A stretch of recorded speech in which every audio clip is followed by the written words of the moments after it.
I think I have something like half an hour here. I was thinking what I could be talking in this half an hour, and I took my quote-unquote standard presentation that I've been doing all these months and customize it a little bit and put it up here. I usually take about an hour and a half for this presentation, which is going to be kind of difficult to run it in a half an hour, but I could. Inside the presentation, there are several points. We are talking about why we go to space, why we send astronauts in space. Actually, I started with why we send astronauts in space, what is the reason that we go to space, and then a little bit of personal history, how I became an astronaut, started from my dream, then a little bit of story of my last long-duration mission with slides and activities, science, technology, education. Then we go into a little bit of Earth observation, looking about the Earth in a kind of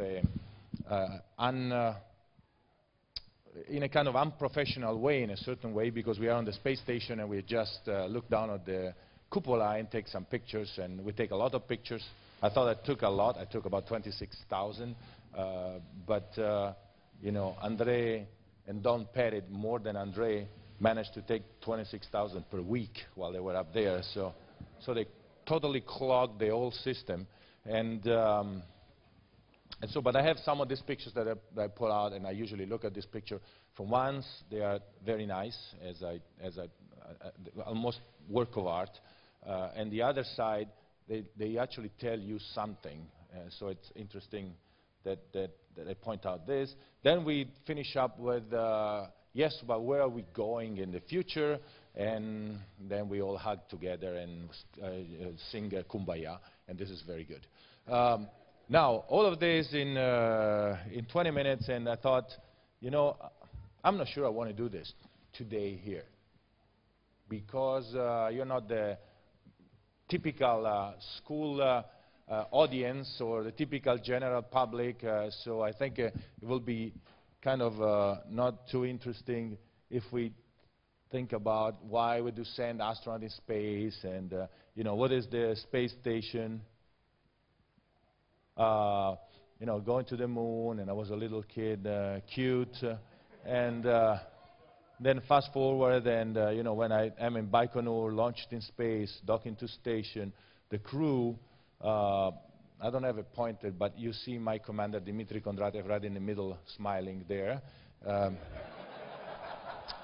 And then, you know, after 6 months, after 3 months, actually, 3 of the crew go away, and so we get a new crew up there. Ron Garan, upper left, we saw yesterday. Dimitri, upper right, still smiling.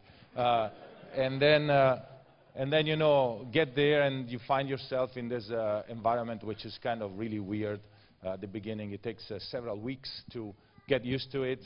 I always thought, thank God they gave me the place to sleep, my personal place on the left, because I could not have slept like a vampire up there like Scott, or down in the dead area like the Russian there. But this is the list of all the experience. We don't go in space to fool around, quote unquote. We worked really hard from 7:30 in the morning till, you know, I don't know, 9 or 10 o'clock in the evening. So if you want to do something personal, you have to actually take it out of the sleeping time, which I did essentially every day.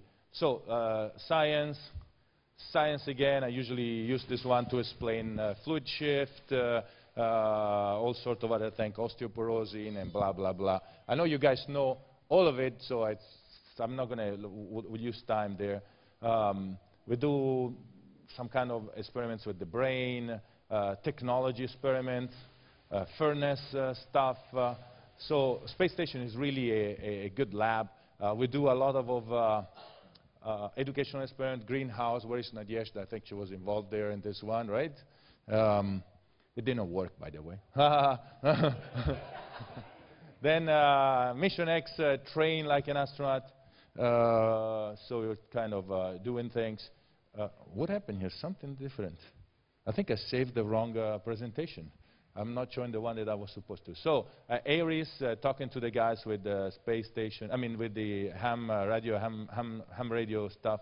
Then looking down at the cupola, which we actually use to usually move a crane up in space.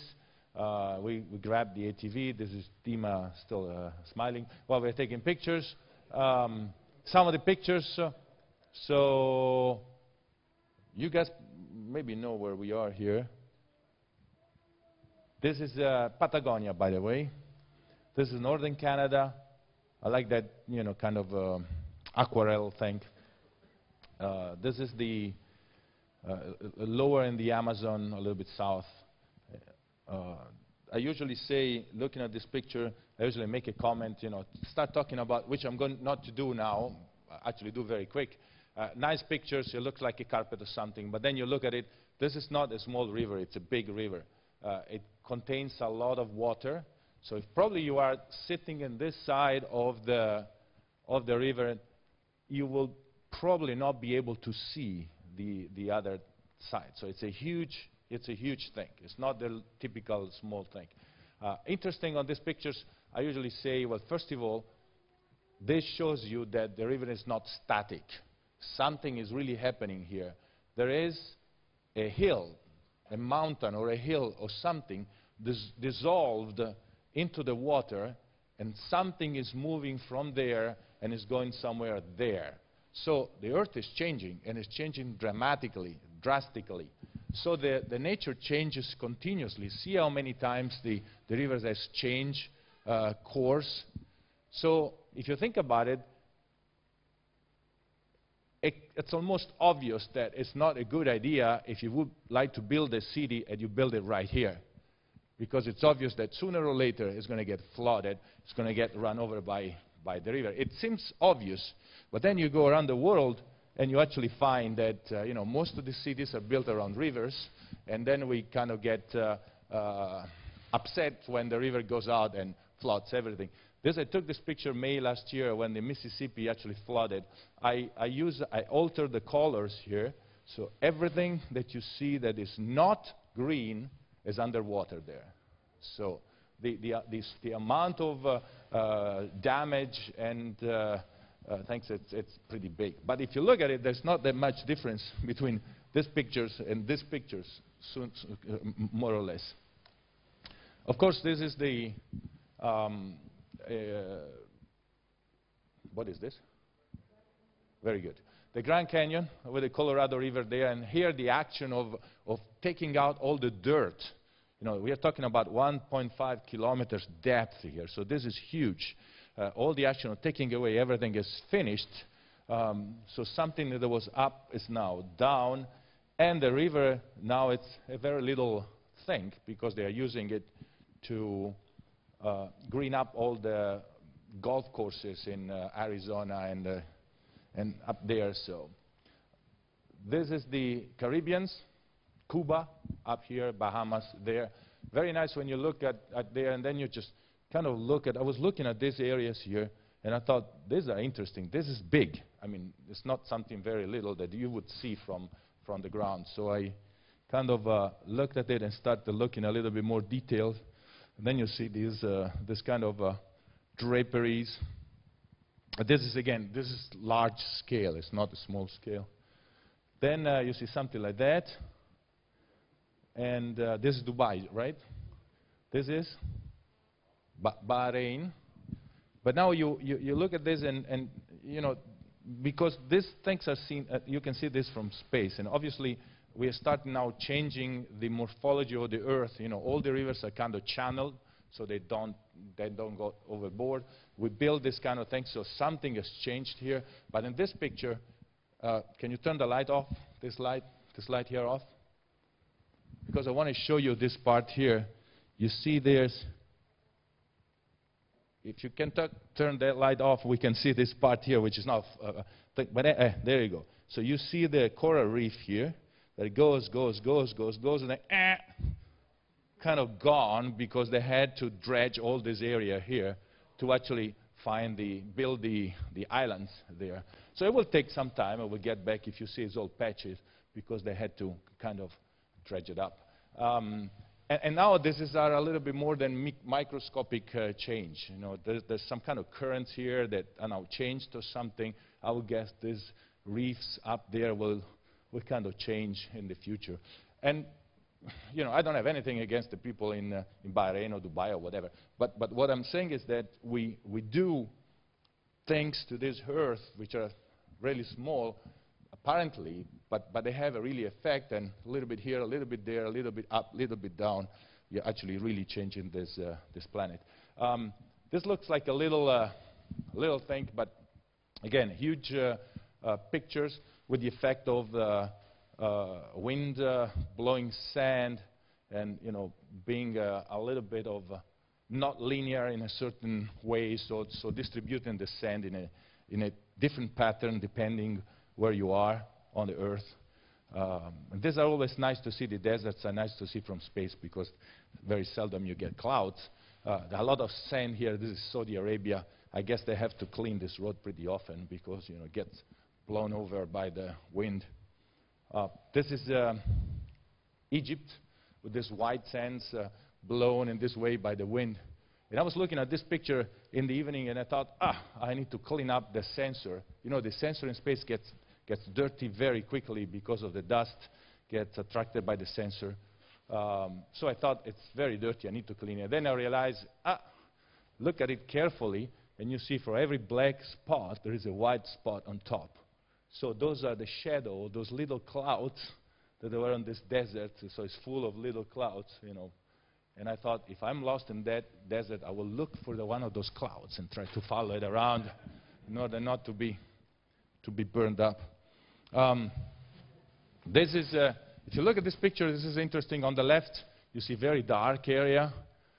It's obviously a city, freeway, all these things, densely populated. Then some kind of demarcation line, and then the desert here with this other city here, kind of weird.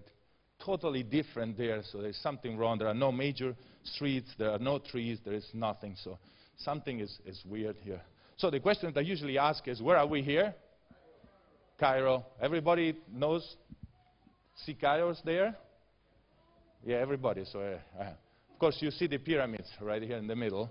And what I say, by the way, most of the people don't see the pyramids. I, in purpose, put their attention away from the center. But what I say is that if it would be us today building a mausoleum where to put the king or the emperor, we will not put it in the desert. We will put it right here. And of course, the Egyptians figured out that either they make the mummies learn to swim or something, because the Nile would come and come all the way to here and then go back. And that is the reason why this area here is fertile and the rest is the desert. So what the Egyptian did, look at nature and work with it. Put the pyramids right outside the area where the Nile would come and cover up everything. But I'm pretty sure we would do it, we would put it right in the middle of the city, and then eventually we'll figure out how come, you know, they get flooded once in a while. What is this? Vesuvio. It's Vesuvio. You see the people around, right? But you don't see, in order to see the people, you need to take picture really at night. So if you take picture at night, by the way, just one comment. I thought Vesuvio blew up just a little bit, but if you see the area that really blew up in '79 after AC and covered up most of the population around, it's pretty big. It's a huge area. So if you take picture at night of Naples, you come up with something like this. Do you see where Vesuvio is? There's actually this spot here, right in the middle. So the volcano is built, it's inside the city. The center of the city is less than a diameter away from the Vesuvio. And around here, 1 million people live, by the way. So around that active volcano, there are 1 million people sitting there. So, okay. Florida, yes. But I say here, you know, Florida, okay, fine. So far, so good. But I start saying that, you know, night pictures tell you where the population is, but they tell you also the industrial capability of a nation, the resources that there are on that area, If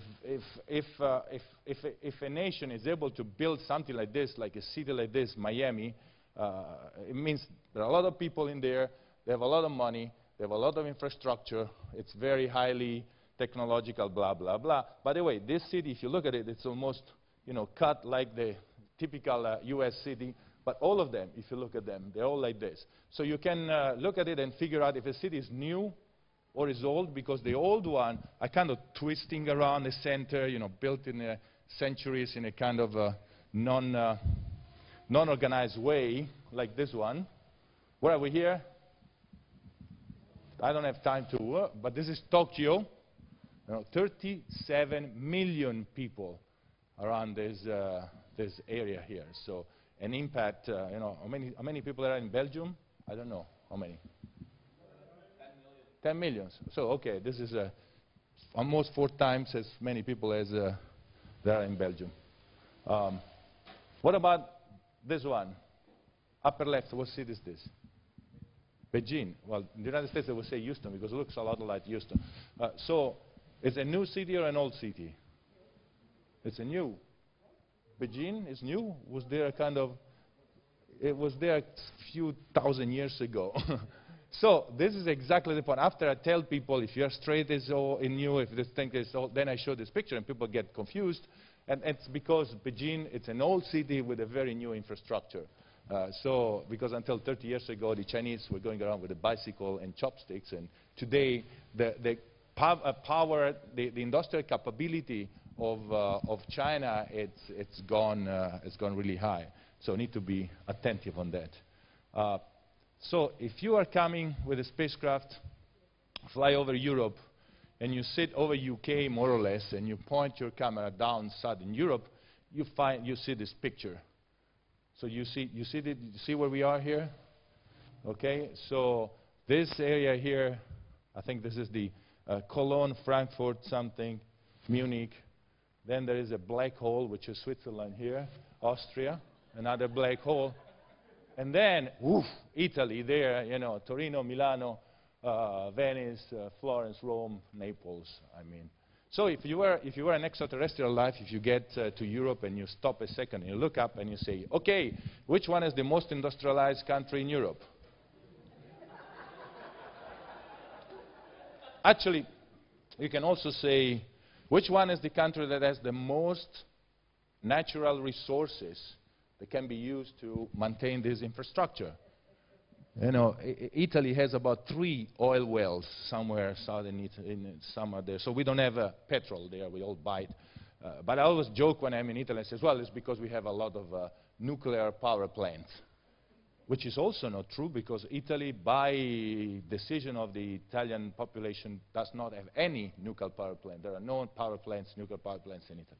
So I ended up saying, well, this is the spread, because we actually buy nuclear power from Switzerland, Austria, and France, and then use it to burn it up and throw a lot in space. So it's a good choice. Okay, so wait, I want to see you this one. This is the 50th anniversary. 50th anniversary of Yuri Gagarin, who's there smiling in the middle. And yeah, I know why. Why are you laughing? I don't know. Okay.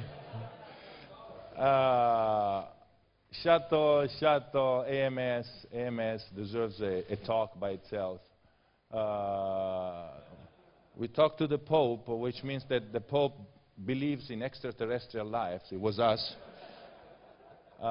Time to leave. Dima is actually smiling here. Then we take the picture, go back, and there is a series of catastrophic events in the Soyuz that bring you more or less at this point. You think you're already dead 5 times. But you're actually there waiting for the soft landing, which I can tell you, there is not a soft in the soft landing. And then you're inside there waiting that they build a structure around the capsule so they can take you out. It takes a little bit. It took us 45 minutes before I got out. Dimitri was more or less okay. Katie was just, I mean, it looks like she came from vacation. She's talking on the phone, and she has glasses and like this. So it looks like the Queen of England saluting the folks. And then it's me. I think I was a little bit spaced out. What you see on my right hand right there, it's actually the bag to throw up, because I was not sure I was going to throw up right there or to wait a few seconds. My first observation when I got there was, okay, I'm okay, leave me alone. And gravity sucks, so that was exactly okay. But we need to continue our trip, you know, the moon, Mars, here is Mars, here. I got these pictures, of course. I'm now summarizing an hour and a half of talk with this. Okay, where are our astronomy guys, geek guys? What stars are this? See, I knew there was one that would figure it out. Yes, this one right in the middle of this red circle is Proxima Centauri. So it's the star closest to us outside the solar system, right? Which is a what? What distance? 4.26357. I'm just joking. 4.2 light years, which means that if I go at the speed of light, I get there in 4 years and a few months. But since we cannot go at the speed of light today, we go at the snail speed of 30,000 kilometers per hour, more or less. And I calculated, if I did not make anything wrong, it takes about it would take today 152,000 years to get there if I go at the speed of our spacecraft. So kind of far away.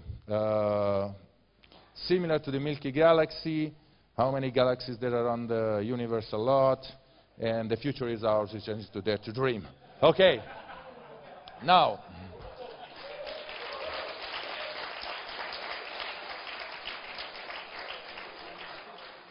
I took about 25 minutes to tell you what I did not want to tell you, because I thought I would not, you know, go through all of this. You know better than I.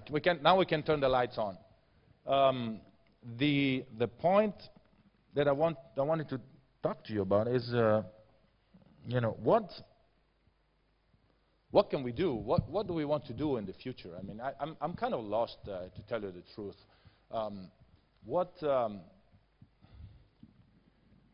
do we want to do? I mean, people want to go in space, right? Where is Space Gate? Want to go in space because you just want to go in space. Okay, that's pretty good. Say it again? First woman on the moon. Okay. I mean, this idea of being first, doing something, it's of course interesting. But it's like, how do we, I mean, I'm not quite sure today, and there was an interesting talk this morning, what we need to do to make people understand that space is useful in one way, they should support space, they should support the space agencies in their endeavor to do space activities. Then I see the projects that we do, and I'm thinking, you know, in our way of doing things, there is a lot of not, how should we call this? There is a lot of a way that we could be better. So just giving support to space agency, throw money at the space agency, I think it will work, but I'm not sure it's today the right choice, especially if we are in an environment today where you know, money is scarce, there's a lot of problems with work, a lot of people are in the middle of the road. I get the question all of the time, how much does it cost the space station? Well, $100 billion, and so why didn't we use it for cancer or for giving the money to the people that cannot eat and things like that? So in this kind of environment where the disposable income is little in a certain way, it gets a little bit complicated to actually do this. I think we have done a lot of things. Yes. But come here, and you can. So my point in the last 3 minutes, I would hear something from you. What you think about this? I don't want to take your stage, but I have the feeling sometimes we're asking this question: is it the way we're going? But does anybody remember the time where we didn't have GPS to guide us around? I remember that if you go a road that you've been going and you know where to go, and you always, there is doubt. Are we going the right way? Is that the right way? Do we have to turn left or right? And I think we're in that situation now. There's a clear road, I think, and it's okay. So we have the ISS, we can go back to the moon, we build infrastructure, go Mars or asteroids, and that's a good way. I think there is nothing wrong with it, because it's interesting, and all the arguments we put forward here, interesting, education, technology development, industrial policy, all those things work well, but we are in doubt. And that's okay having doubt, but let's just try to go this road, you know, with proud. Thank you.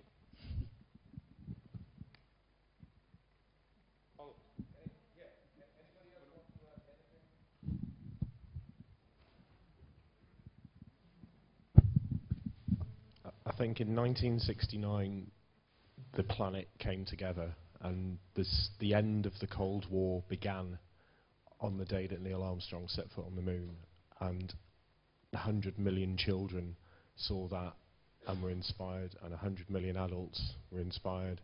And I just think something of that magnitude, that not only was a great step in terms of scientific discovery, but in terms of how it unified the planet and how it changed our perception of the planet, was, you know, one of the greatest things in history. And we need something like that again to bring the planet together.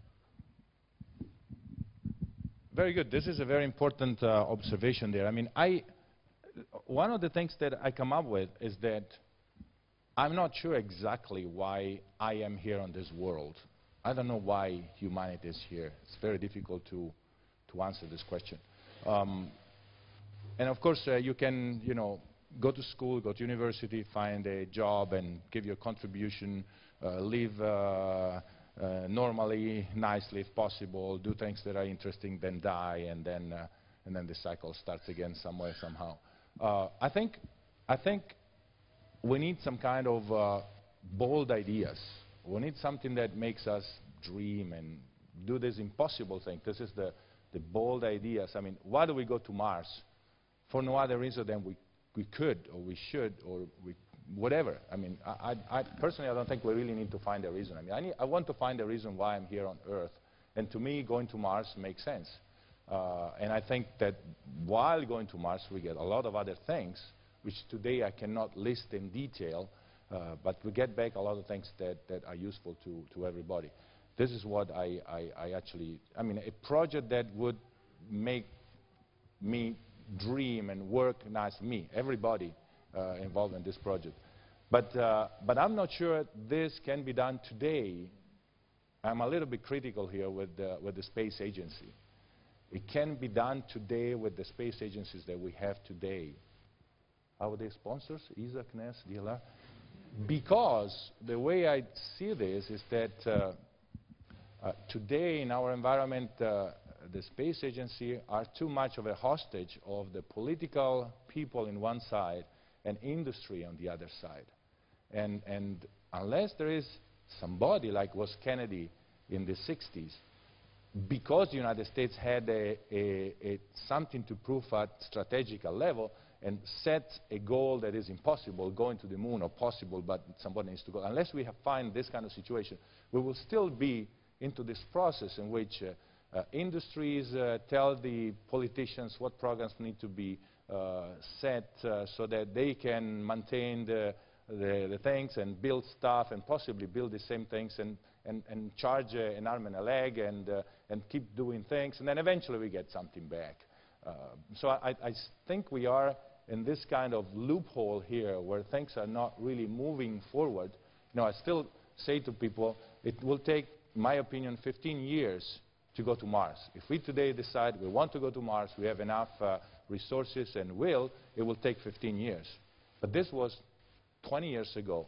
And today, 20 years later, it's still 15 years ahead. And it will be 15 years again until somebody come up and we'll have things. But if we just say today we want to go to Mars, as has been done, or here it's you know, $100 billion, here industry, let's do it, it will not work. because we don't have the really a method to actually do this, or not. What do you think? And I'm trying to figure out, you know, a way to get out of this loop. Can you come here, boss? So essentially, I'm going to let them talk. But my point here was, I think I'm missing a little bit of basic philosophical solid base here and what to do, because the answer, in my opinion, today is not to give more money to the space agencies, because everything works, but it's less than efficient. So what is the answer then? Hello, I'm Bas Lansdorp. My company is Mars One, and we are trying to organize a human mission to Mars in 2023 by not using the space. 10 years, yeah, leaving 14th of September 2022, so I'll put it in your agenda. What time? But I agree with you that the space agencies, they're caught in a method that where they are scared to take risk, because if they take risk, their money is taken away. And I think there's also the fact that the audience is not interested in science. The audience is interested in humans. And I'm going to talk about this at 2:30, so I hope all of you will be there. And I'm going to explain to you why this is possible, how this is possible, and how we're actually doing that. So I hope you will be there too. Yeah.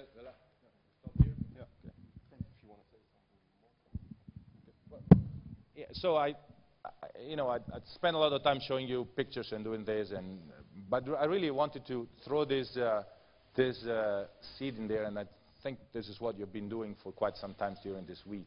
And it's like, how do we actually really come up with something? And I'm looking forward to hear how do we go to Mars in 10 years in a private way. This is very good. But we should have idea. You know, we should have a way to get out of these things. We all want to do something that is interesting and do something that is meaningful. I'm kind of lost in this time and age to try to find a good way to do it there. And if we can point out this way, I think we will really go and make a step forward for humanity.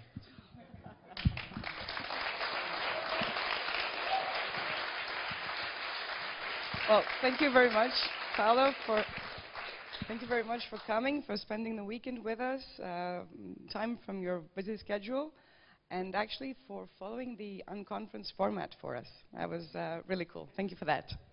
So we would like to give you one of our T-shirts. Just to a reminder, we can't afford anything, you know. Yeah, can you put it on?